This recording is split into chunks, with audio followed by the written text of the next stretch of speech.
ملکی معیشت کی بحالی کے لیے ریاست کی کوششیں جاری ہیں۔ پاک فوج کی کاوشوں سے تشکیل پانے والی خصوصی سرمایہ کاری سہولت کونسل معاشی بحالی اور غیر ملکی سرمایہ کاری کے فروغ کے لیے اہم اور بنیادی کردار ادا کر رہی ہے۔ کونسل کے تحت اب تک کیا اقدامات اٹھائے گئے ہیں، ہم جانتے ہیں فہد چودھری کی اس رپورٹ میں۔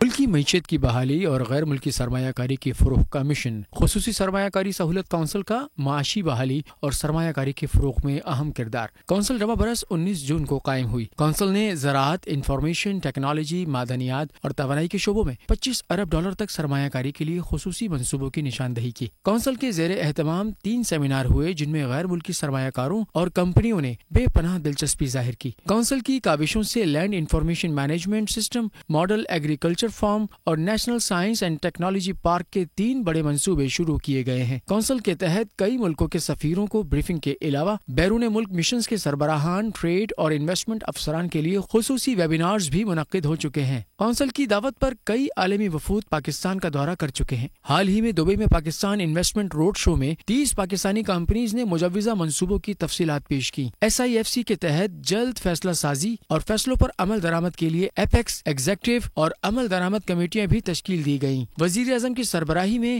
SIFC ایپیکس کمیٹی کے اب تک 6 اجلاس ہو چکے ہیں، جن میں army chief general Asim Munir نے بھی خصوصی طور پر شرکت کی اور ہر ممکن تعاون کی یقین دہانی کروائی۔ فہد چودھری، بول نیوز، اسلام آباد۔